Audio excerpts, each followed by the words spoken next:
Hello everyone, welcome to my YouTube channel. මේක මගේ පළවෙනි vlog එක. අද අපි trip එකක් යනවා. ඉතින් ඉස්සරහට බලන්න බලන්න මේ vlog එකෙන් අපි කොහෙද යන්නේ කියලා. අපි 11 මාර්ච් විතර තමයි පටන් ගත්තේ. අපිට මාතර ටවුන් එකට යන්න ඕන වුණා ඒ වෙලාවට. මොකද අපි බස් එකේ යන නිසා. මේ ටයිම් එකට අපේ පැත්තේ බස් අඩුයි කියන්නේ නැති තරම්. ඉතින් අපි තීරණය කරා පයින්ම යනවා කියලා. ඒ කියන්නේ වාහනයක් හම්බ වෙනකන් අපිට ඉතින් භාගයක් විතර යද්දි හම්බුණා වාහනයක්. ඊට පස්සේ ඉතින් අපි ඒකේ ගියා මාතර ටවුන් එකට යනකම්.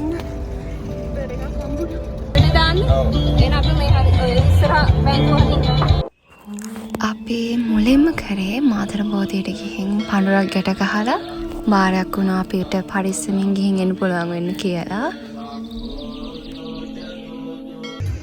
අපේ ගමනට අපිට ඊළඟට ඕනුනේ අපිට බස් එකක් ගන්න ඕන වුණා මාතර ස්ටෑන්ඩ් එකෙන් කතරගම කොළඹ. ඉතින් අපි ඒ වගේ කතරගම කොළඹ බස් එකක් අපිට හම්බ වුණා. ඒකේ අපි ගියා නෝනගම ටවුන් එකට. අපි එතන පැය දෙකක් විතර හිටියා අපි ඊළඟ බස් එක ගන්න.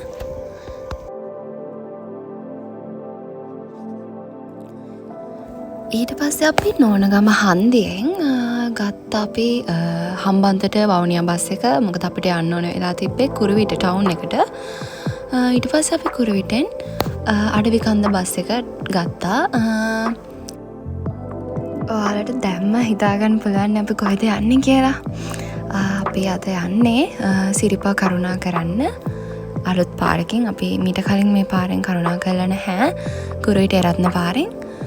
ඉතින් ඉස්සරහට බලමු නේද අපි කොහොමද අපේ සිරිපා කරුණා කරන්න කියලා.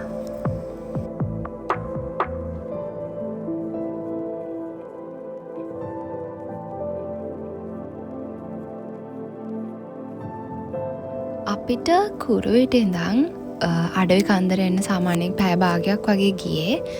ඉතින් අපි දැන් අඩවි කන්දට ආවා.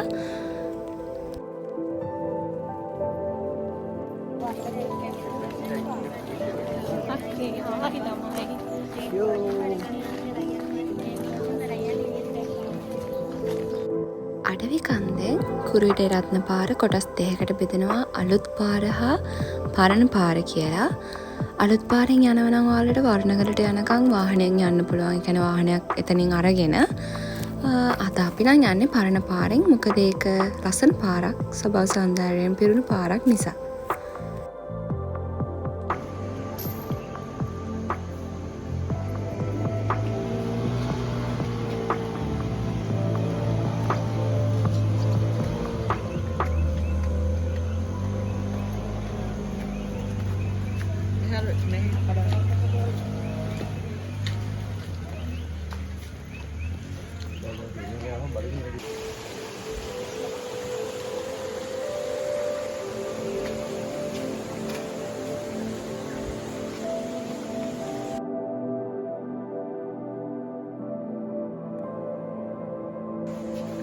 අපිට හම්බෙන පළවෙනිම කඩේ ළඟින් අපි අපේ උදේ කෑම ගත්තා.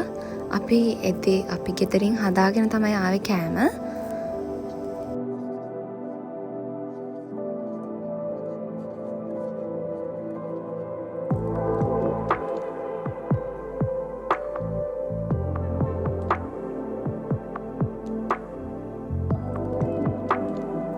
උදේ කෑම ගත්තට පස්සේ අපි ආයෙමත් කරුණා කරන්න පටන් ගත්තා.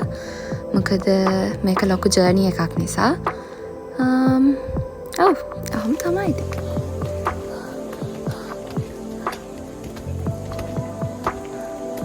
අඩි පෙළුත් තියෙනවා හදුවනේ.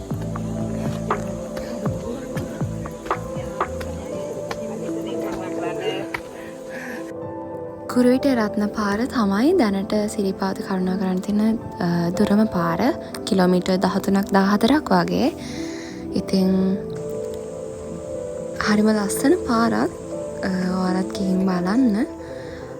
පරිසරය හරිම පිරිසිදුයි. ඒක විනාශ කරන්නේ නැතුව, කුණු දාන්න නැතුව හැමතැනම ඔයාලත් කරුණා කරන්න කියලා ඉල්ලනවා.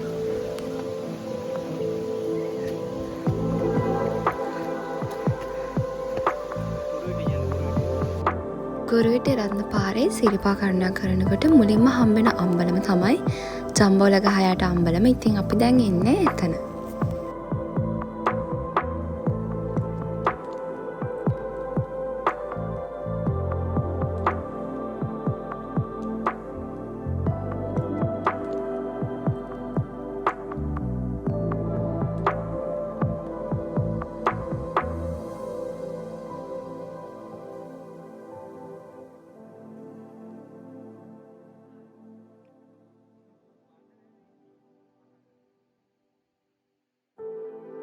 අපි දැන් ඉන්නේ පවර් ප්ලාන්ට් එකෙන් වතුර රිලීස් කරන තැන. මෙතන නාන නම් සුදුසු තැනක් නෙවෙයි. මොකද නාන නම් ඕන තරම් දැන් ඉස්සරහට යද්දි හම්බෙනවා. මෙතන බෝඩ් පවා ගහලා තියෙනවා වතුරට බහින්න එපා. මෙතන අනාරක්ෂිතයි කියලා.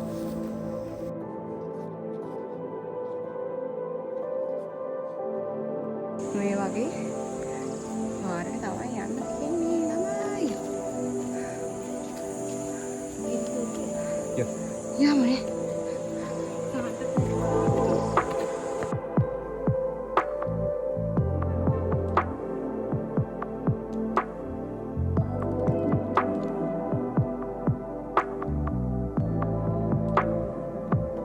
අපි දැන් තමයි වර්ණගලට ආවේ. මෙතන විශේෂත්වයක් තියෙනවා. මොකද මෙතන පොලිස් මුරපොලක් තියෙනවා, කුඩා රෝහලක් තියෙනවා, ඒ වගේම වර්ණගල අම්බලම තියෙනවා. ඒ වගේම තව සුමන සමන් දේවාලය පවා මෙතන තියෙනවා.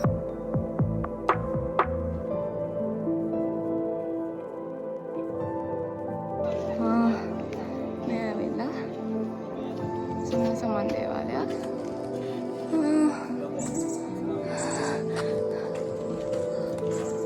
ගියේ නැහැ සපත්තු දාලා නිසා.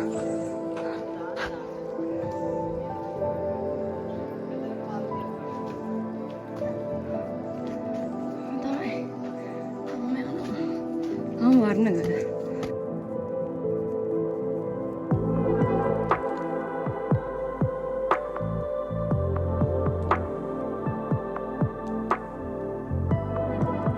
වර්ණගල පහු කරගෙන ඉස්සරහට යද්දී අපිට ඊළඟට හම්බෙනවා රට බලන ගල.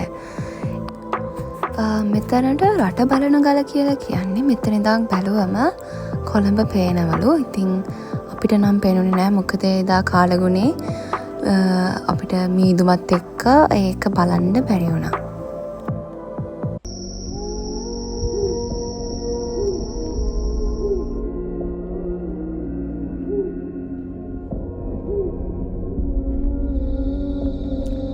මේ පාර හරිම ලස්සන පාරක්. මොකද බලන හැමතැනම ලස්සන මල් තියෙනවා. ඉතින් අපිට යන්න තියෙන්නේ තිය පාරවල් මතින්.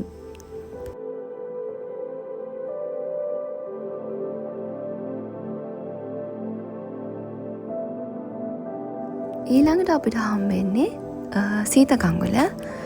මෙතෙන්ට තුම්මෝදර කියලාත් කියනවා. කලින් නම් මෙතන පාලමක් තිබ්බේ නැහැ. ගඟ ක්‍රොස් කරලා තමයි යන්න තිබ්බේ. දැන් නම් ගඟ ක්‍රොස් කරන්න පාලමක් තියෙනවා.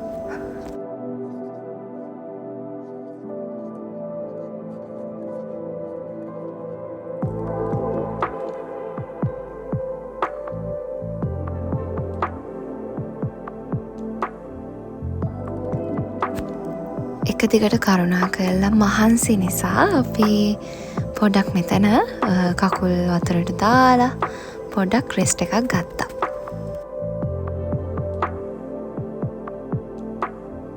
සීතකංගුල පහු කරා යන පළවෙනි අම්බලමේදී අපිට දන්සලක් හම්බුණා. ඉතින් අපි දවල් කෑම ගත්තේ දන්සලෙන්.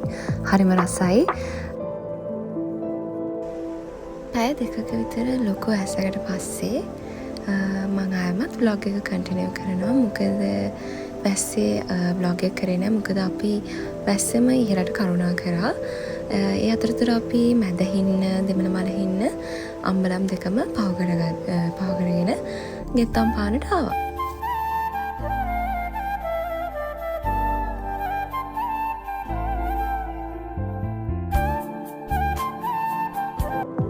ගෙත්තම් පාන කියන්නේ තැනිතලා බිමක්. ඉතින් එතන කඩයක් තියෙනවා. ඊට පස්සේ අම්බලමක් තියෙනවා. ඉතින් ඔයාලට මෙතන රැට නවාතැන් ගන්නත් පුළුවන්. පිරිසිදු වෙන තැන් පවා තියෙනවා.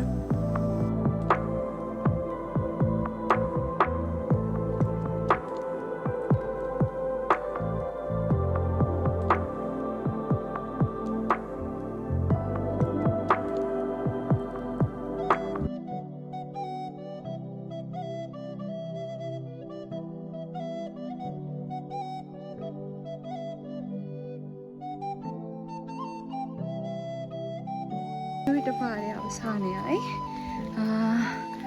අපේ පලාබද්දල පාරේ එකතුවයි.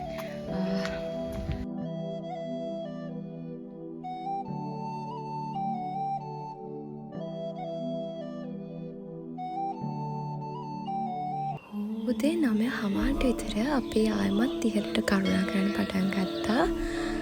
අපිට සාමාන්‍යයෙන් පැයක වගේ දුරක් තමයි තියෙන්නේ මළුවට යන්න.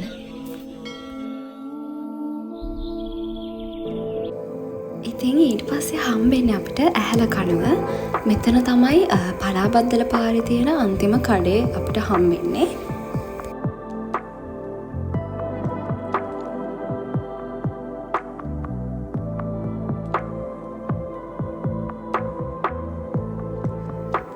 දිව්‍ය ලෝකෙට යන පාර කියන්නේ නිකන් නෙවෙයි කියලා ඔයාලට දැන් බලා ගන්න පුළුවන්.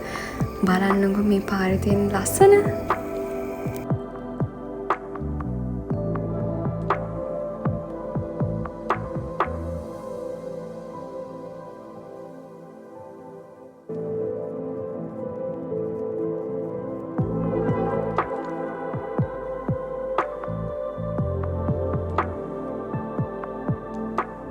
ඉතින් ඒ සුන්දරත්වය විඳින ගමන් ඒ සීතල සුළං මැද්දේ අපි ඉහළට කරුණාකර.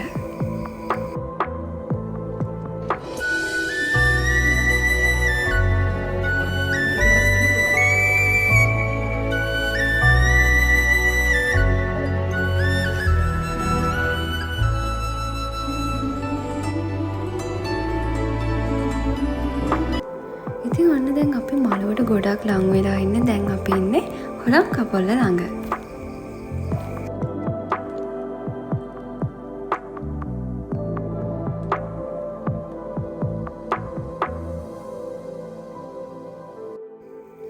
ඉතින් අපි දැන් මේ පහු කරගෙන යන්නේ මහගිරි තඹේ හරිය.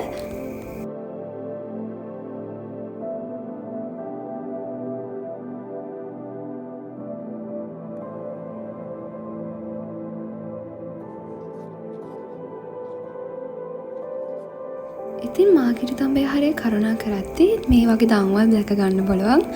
මේවා ආදි මුතුන් මිත්තෝ සිරිපා කරුණා කරන්න ආධාරක ලෙස භාවිතා කරපු දන්වැල්.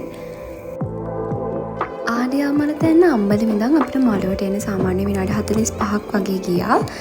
ඉතින් අපිට ඒ වෙලාවෙදිම අපේට 10:00 පූජාවට සහභාගී වෙන්න පුළුවන් වුණා.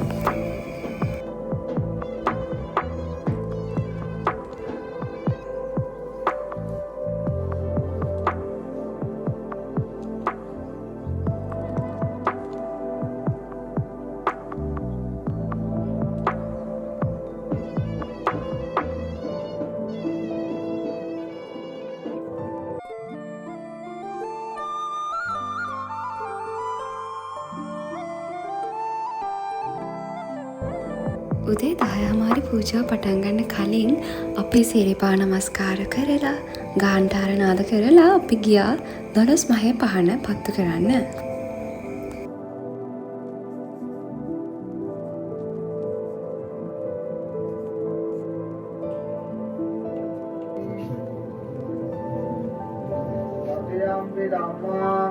සරණං ගච්ඡාමි තතියම්පි සංඝං සරණං ගච්ඡාමි. කුරුවිට රත්න පාරෙන් සිරිපා කරුණා කරන බ්ලොග් එක මෙතනින් ඉවරයි. ඊළඟට මං අරන් එන්නේ මේ vlog එකේම part 2 අපි පහලට කරුණා කරන vlog එක. ඉතින් ඒ vlog එකත් විශේෂ vlog එකක් වෙයි කියලා මම හිතනවා.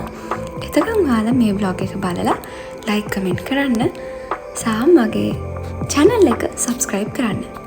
Bye!